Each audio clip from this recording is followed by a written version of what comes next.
Om Vasudeva Sudam Devam Kansachanuramardanam Devaki Paramanandam Krishnam Vande Jagadgurum. Om. Adorations to Lord Krishna, the preceptor of the universe, destroyer of the forces of darkness, and bestower of immortality. Srimad Bhagavad Gita, chapter 2, and verse number is 28. I'm giving you highlights of the Gita, which means I may go on working on the same verse for a long time and skip many verses and take up another. Avyaktadini bhutani vyaktamadhyani bharata avyaktanidhanan deva tatra ka parividevana. O Bharata. It's Arjuna's name, Bharata. Bha means knowledge. Not ordinary knowledge. Intellectual knowledge doesn't have the Bha with it. It doesn't shine. Knowledge that shines makes your whole mind blown away. Not by wind, by light. And if you are interested in having your mind blown away that way, then you are Bharata.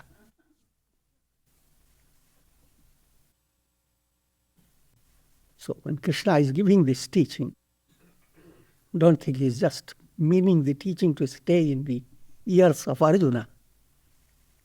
But whoever has that love for knowledge, and all souls who need to attain enlightenment, Gita is for all of them.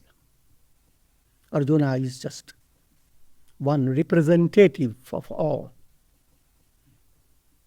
O Bharata, those bodies consisting of the elements were not visible before birth. They will not be visible after their death. They manifest in between birth and death. Therefore, why should you grieve? It's a very simple point that all human relations, people talk together and say, I will never leave you until the end of the days. And it seems like a very practical thing. And then suddenly a person is dead.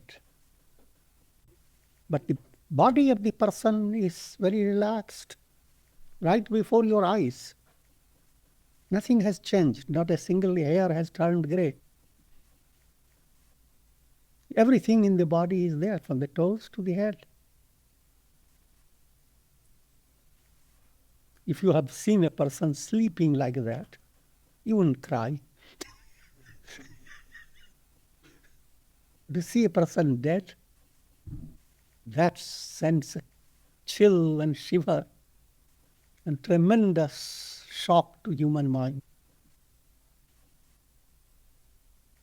In Ramayana, it's one episode where Rama has destroyed Bali. Bali was a lower self. The story, the Bali's dead body was there, and Bali's wife, Tara, comes and grieves. Rama, having compassion for Tara, she said, "No, Tara, here is your husband. Nothing has gone wrong with him. He's right there." But if you are grieving for the body, his argument was very simple. The body is right there. If you are grieving for the soul, soul is eternal.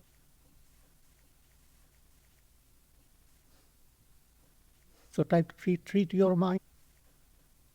For whom are you grieving?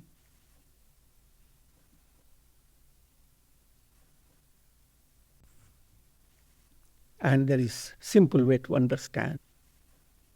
That which is non-existent in the beginning and in the end So in between, it is also, in the middle, it is also non-existent. And apply that formula to all things of this world. In the beginning, everything in the world has a beginning and end. So anything that has beginning and end is undergoing change every moment. It's coming to an end any moment. So even while it seems that it is steady, it is right there, it is just like a candle flame. It's constantly changing. Moment after moment, its form is moving away. Even while you are seeing an object as existing before your eyes, it is an illusion. Just like in a cinema show, you see a person seated on a chair, and somehow the drama is stuck with that scene. Even though he is just seated, doing nothing. Every moment, the frame after frame, pictures are being projected from similar to similar, creating in you the idea, a kind of illusion of stability, durability. But if you are wise, you understand that it is not really so. Attachment to body, that's caused by ignorance. That the body is not you. If you are attached to body, you first realize you have already handled changes in your body. Since you were born, you were just pocket size addition.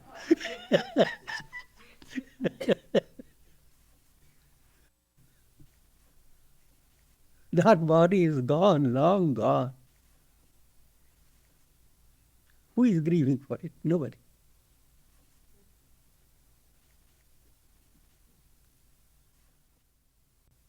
And when the body is dead, the soul will not come back into the same body again. That becomes a source of immense sorrow. If your mind can handle that in a profound way, then you have attained the purpose of life. Purpose of life is to realize that you are a soul, not a soul, but the soul being a ray of God. And a ray is nothing but God. If the mind were to grasp it about your own self, and thereby about the self of everyone, nothing is being asked that is strange or irrational. This is the most rational way of looking at it. If your mind were to grasp it, then you have attained the purpose of your existence. Your mind will enjoy immense peace. It will not go into pieces.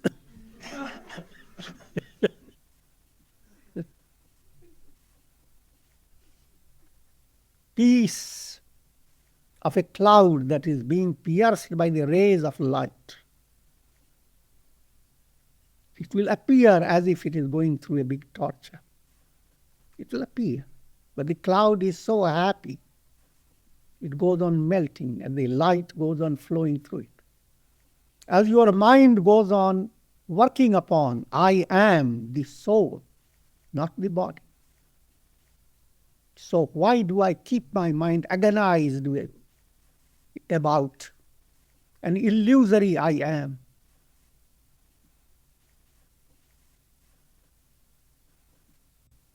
The real I am has no grief. Ego within you becomes the basis of grief. And somehow the mind is not unable to discriminate, understand. The ego I am is a reflection or a kind of illusion, a mirage. The real I am is ever the same.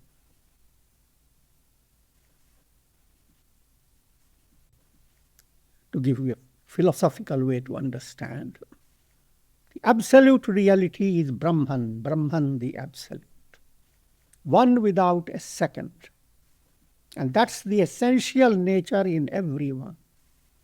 The real I am is Brahman. I am, that am I. But that I am passes through two aspects of Maya. Maya is cosmic illusion. One aspect of the Maya is avarana, veils. The real I am is not before your vision.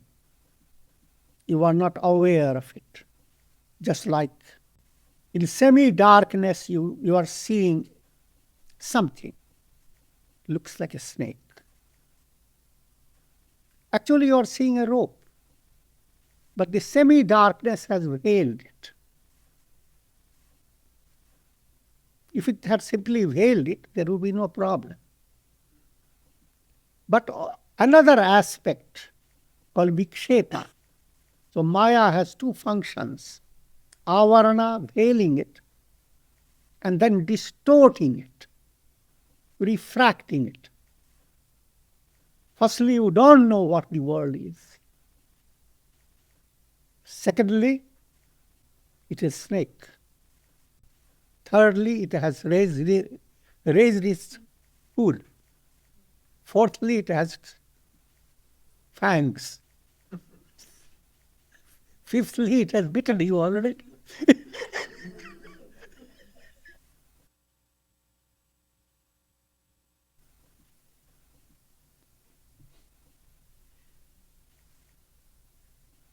All that is because of Maya, cosmic illusion. How to be free of Maya? That's the project in the spiritual movement. And further extension is you are to remove three aspects of Maya: avarana, vikshepa, and mala. Mala refers to gross impurities. Gross impurities, anger, hate, desire, perverted desires, jealousy, etc., etc. Mala keeps your mind so muddy. Mala is kind of impurity, just like a muck. The mind is full of muck. A muck-filled mind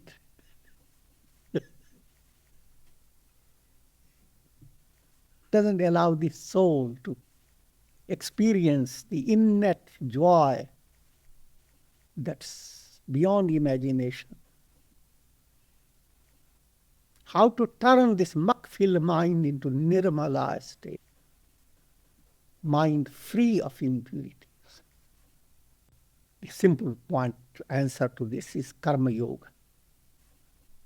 If you focus your mind on performing your duty in a right way, bringing the insight into integral yoga in your daily life, a blend of jnana, knowledge that I am not the body, I am not the mind, I am not the intellect, I am not even the ego. Mind may not handle all that, but at least a subtle understanding, and therefore I am surrendered to God. God is the reality within. If you were to bring jnana, that's what I was describing, an understanding, insight into I am. Along with it, practice of dhyana, allow your mind to stay steady, to gain an internal potency of the mind, awaken that potency that allows you to understand things in a profound way. But a mind that lacks the ability to focus itself cannot develop deep and profound insight and cannot practice introspection. So in daily life, if you want to enrich your life, work upon it. Jnana, to understand that I am not the body. I am the ray of God. Dhyana, allowing the mind not to be constantly shouting like a monkey.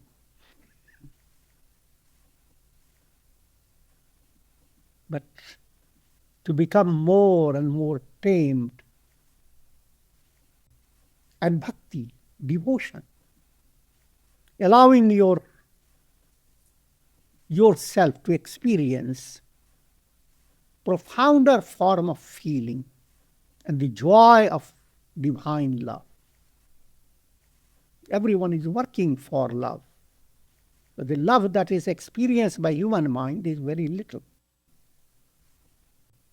दिल के टुकड़े हजार हुए.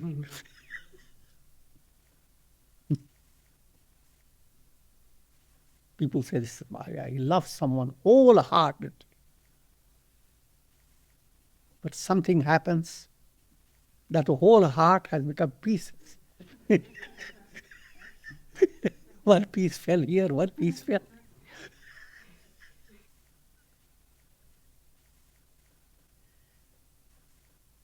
Everyone wants to enjoy sweetness of love. But not possible if mind is focused on mirage, focused on illusion. You will have some experience of shallow love, sentimental. But you cannot have the profound until you begin to understand that every name and form that you handle is the name and form of God Himself. Every experience that brings happiness, that happiness coming from Brahman. Every sense of love that you experience, it comes from Brahman, the Absolute. All objects are like cell phones. No matter how wonderful message you have received through a cell phone, cell phone itself doesn't give you that warmth.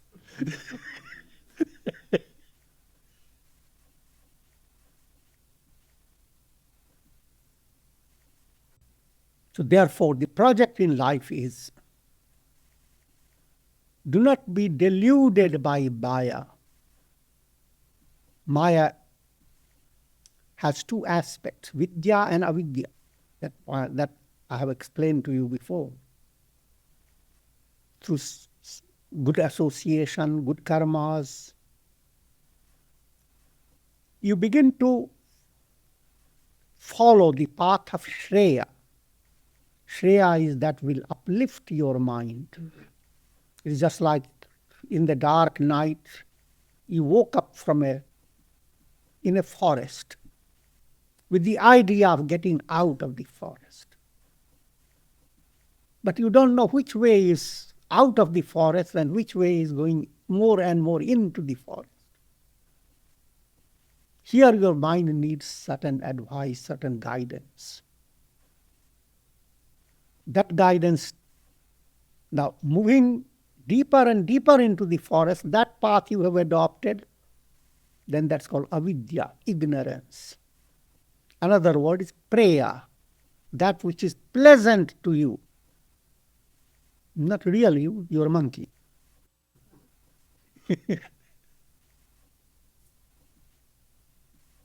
And the more that monkey becomes pleased, it squeezes your neck. The monkey is right on your shoulders. Its feet are raga, dvesha, attachment, hatred. Your happiness is always dependent upon those two legs of the monkey. All this figurative. Don't become.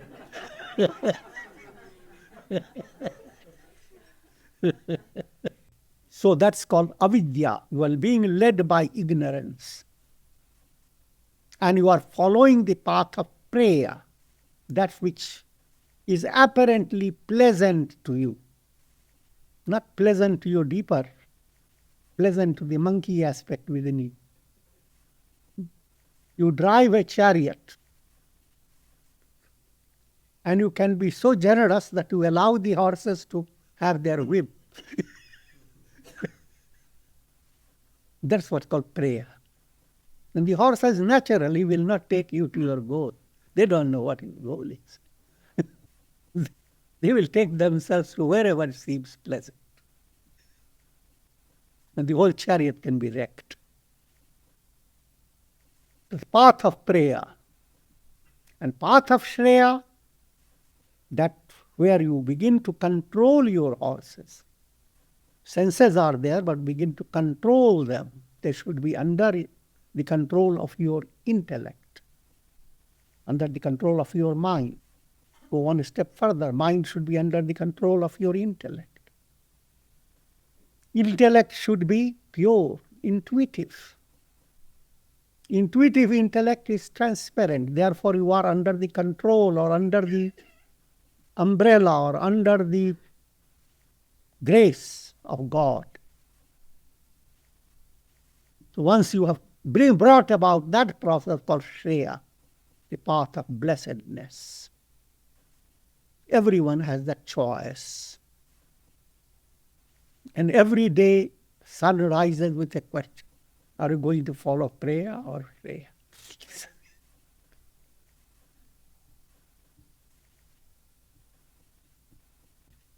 So if you follow the path of Shreya, the mind does not, the Maya does not hide the self. Avarana is removed. And because of avarana, there comes vikshepa. Just like the rope is veiled, you don't know the rope. That not knowing the rope brings about the effect. Rope is a snake.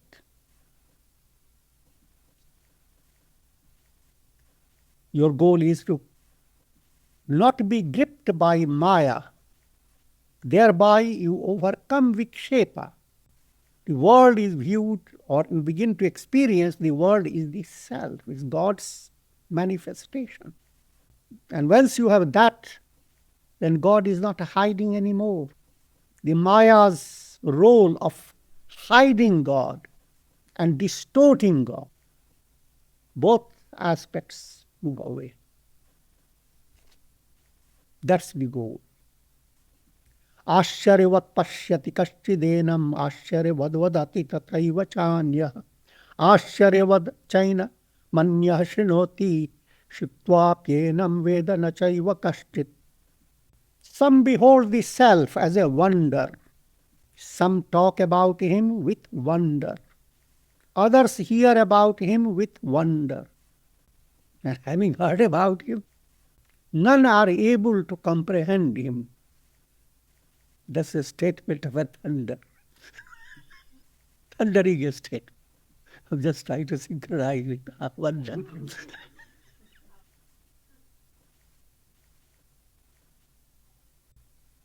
The term ashcharya is very important. Human mind always likes to be amazed. And when you are amazed, it gives you a sense of something new has developed. It amazes you. The Sanskrit roots of ashcharya, the word ashcharya. Chara means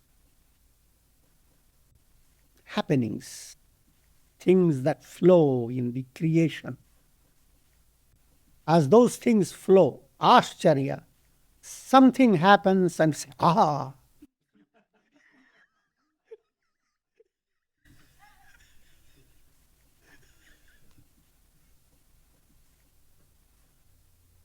That's called ashcharya.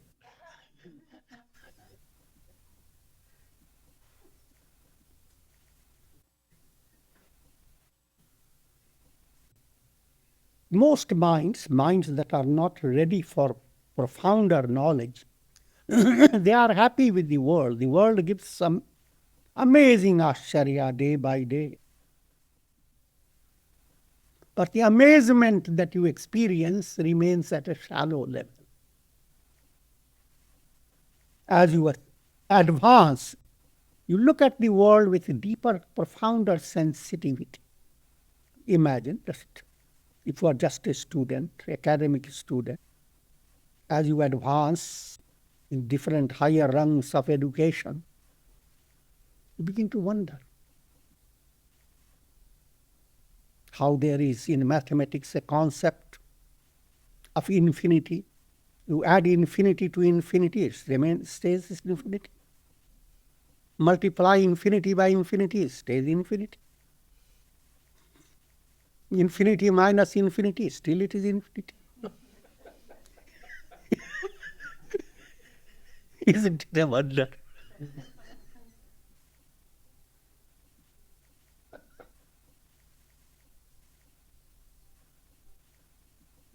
In early stage of mathematics, we are told parallel lines are those, they never meet. The moment you have put your foot in the advanced mathematics class, you hear the parallel lines are those that must meet at infinity.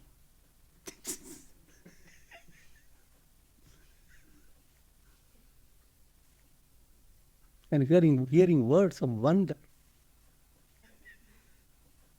And a greater wonder, lines don't exist. But they are all parts of circle. So the entire universe is in a circular sphere. That's a wonder. We are told to look at the star, and the star is shining. And someone whispers that star is not there. It's dead long ago. That's a wonder.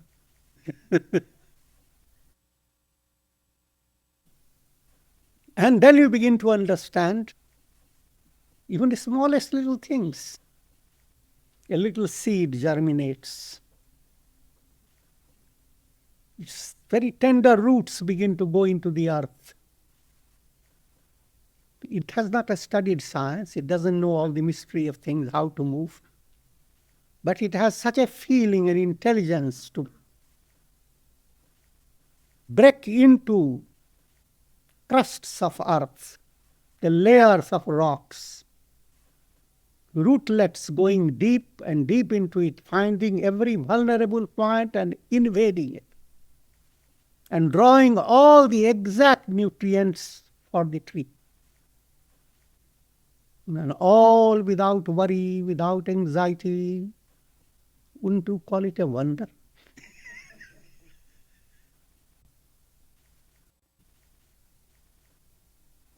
And instead of looking for wonder around, look up to your own nose. Look at your heart.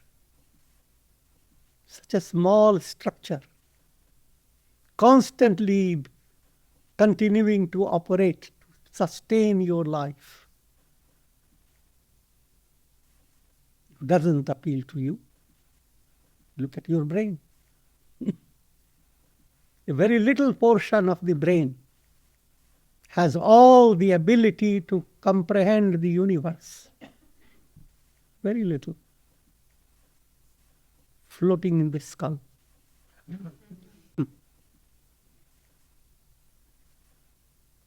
But all this wonder you have heard is nothing compared to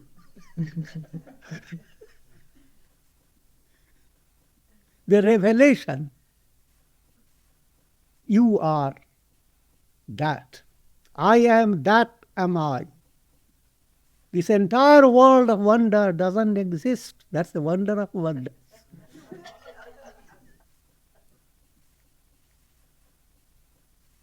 You are experiencing your own self.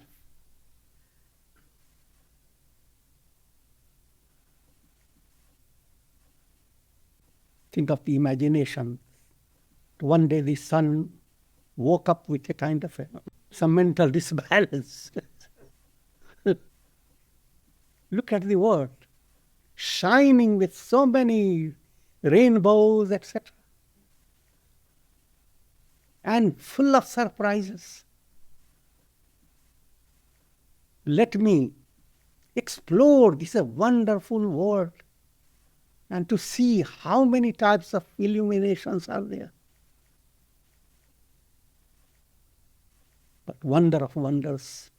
It comes to realize it is I am who is making everything shine.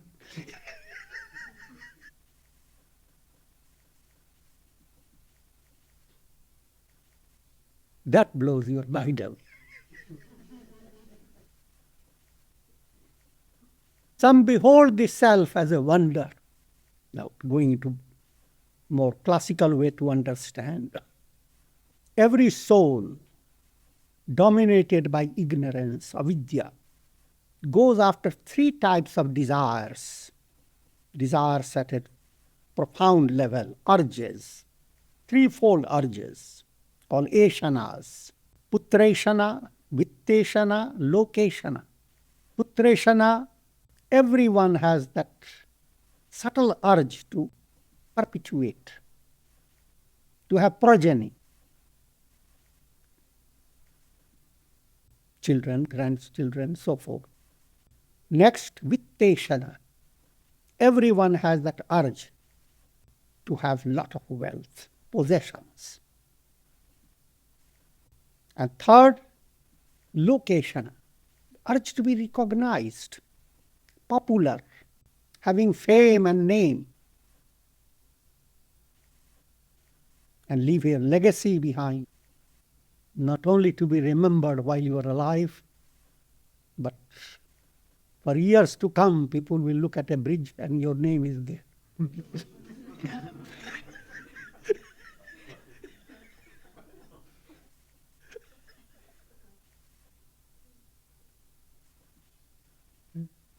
As these eshanas move away from your mind, first to realize all these urges, they are a result of ignorance. The real urge should be within you to discover who am I, to realize I am Satchidananda, existence, consciousness, and bliss. That's the subtlest urge in every individual. You want to exist, you want to be happy, you want to know all, having limitless knowledge, limitless joy, and a limitless stability. And that is the project of spirituality. To reduce your eshanas, urges based on a deluded mind, a mind gripped by ignorance. Those eshanas, if you go after those urges, you will wander in the world process without any end. But as eshanas begin to dissolve, now your mind turns towards aspiration. Aspiration for attaining enlightenment. Your sense of wonder that was based on eshanas, that sense of wonder was trifle. Now the real sense of wonder starts when your mind has turned away from the world and started discovering the light of lights, God within you, a revelation of identity with the Absolute. Having that in your view, now the scriptural statements, three things are real wonder in this world. To be born as a human being, manushyatvam. The soul has so many possibilities to be born. You could have been a duck.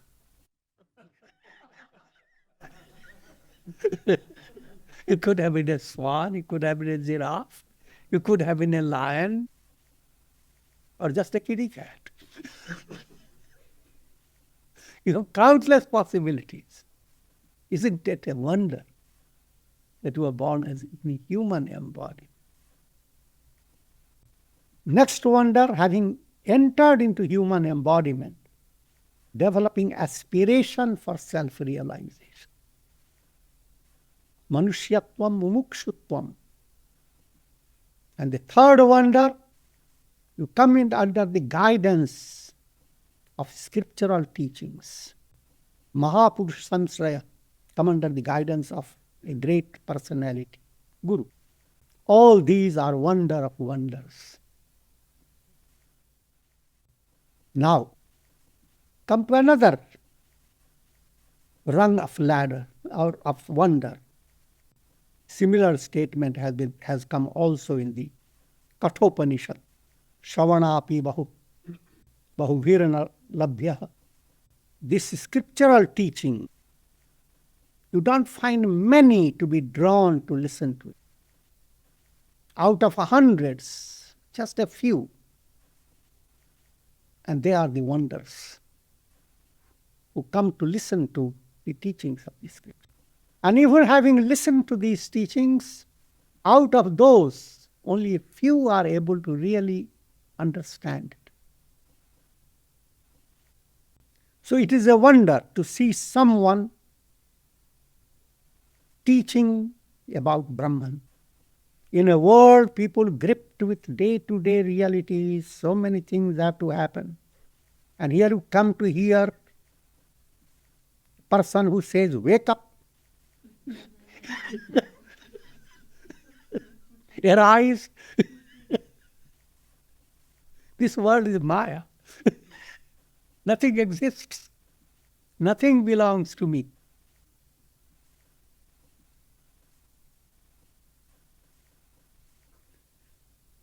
So therefore, all this teaching enters your ears with this, and you feel wonder. Everybody is not interested in listening because it's plain impractical.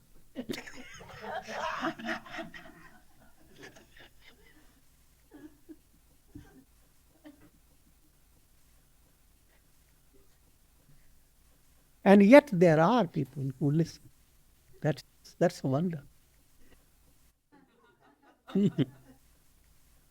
Many will shut their ears to all this. But there are some who pray to God, give us 100 more years. I'm not talking why year. Certain 100 more channels of listening. Let me behold you through 1,000 eyes. Listen to you through 1,000 ears. Touch you through 1,000 hands. All this statement is a wonder. And going to profounder level, Brahman, the absolute, is the reality internally and externally. Ram Naam Mani Deep Dharu, Jeev Tehari Dwar, Tulsidas says, if you allow your tongue to repeat the divine name with profound understanding and feeling, then you experience internally and externally nothing but the presence of God. There is no internal or external, there is just absolute self. Otherwise, you are experiencing darkness, internally as well as externally.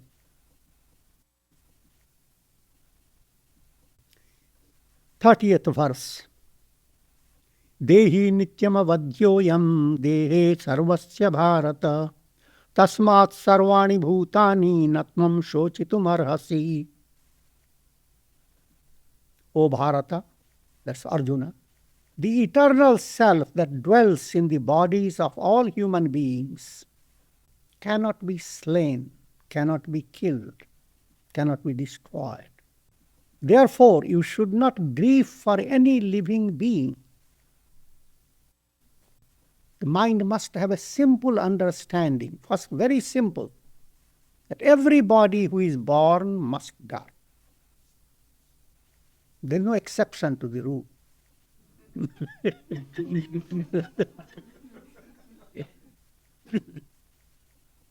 So sit down and cry as much as possible and finish with it. But don't go on crying day by day.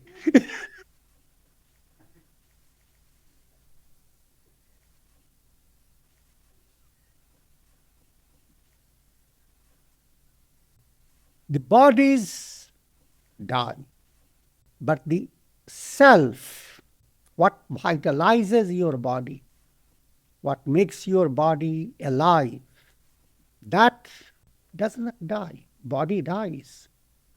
But the inner indweller, subtle essence of you continues.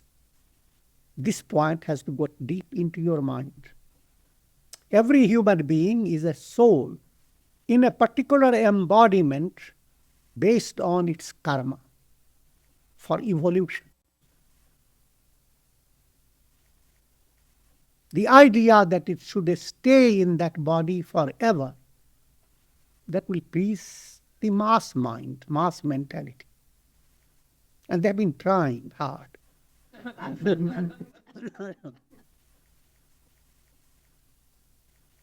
But even if you imagine that someone can live like 300 years, 400 years,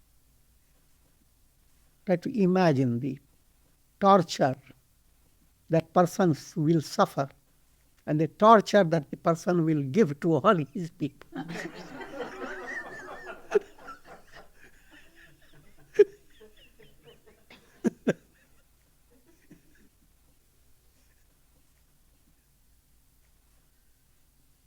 There can be nothing more painful and pathetic than perpetuating the body,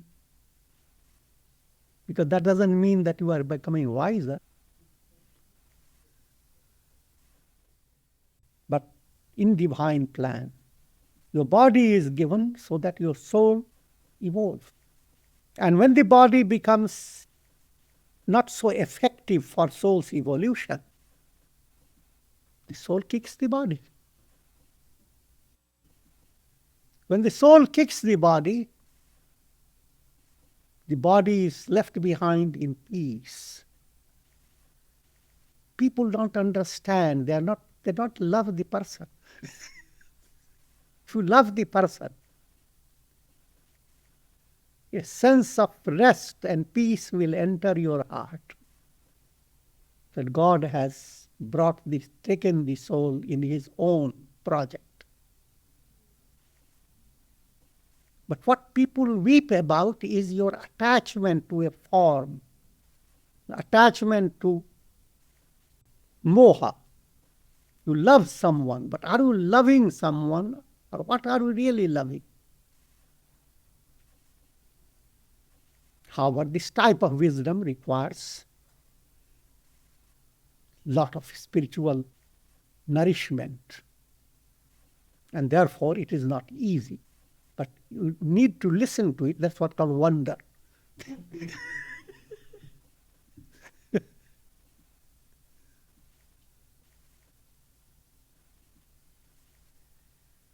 Now, coming to more philosophical insight. What moves away from your physical body is the subtle body. The subtle body called Sukshma Sharir, which is further, it is a combination of astral body and causal body. Three bodies you have to remember in Vedanta. You have the physical body, you have the subtle body, you have the causal body. Physical body you are always aware of in your waking state. In your dream, it is your subtle body that becomes effective. In deep sleep state, you are causal body. But that's to give you a quick study. In reality, all the three are blended together. To the extent you appear with your physical body, that's physical body. To the extent you are thinking and having that experience in your thought, your subtle body. And to the extent you go much deeper, as if you have gone to sleep, samadhi, you are working with your causal body. So, simply because you are stripped of the physical body, that's not the end of you. Simply because you have walked out of a house, you are not dead.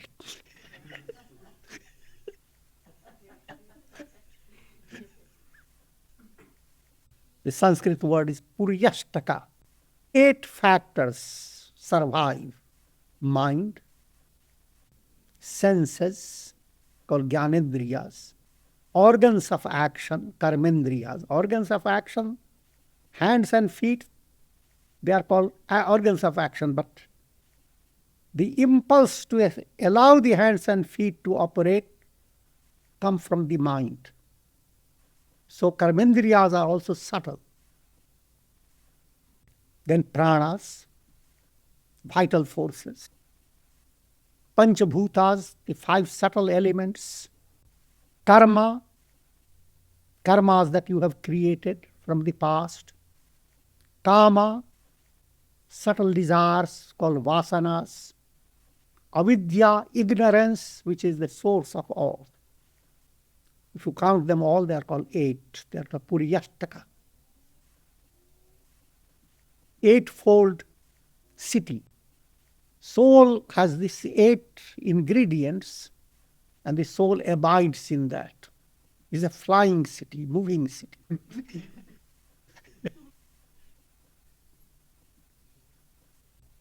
So, if body is gone, physical body, Puryashtaka is there. Even that Puryashtaka will be gone. And the self is there. So start scratching the head. Oh, shut.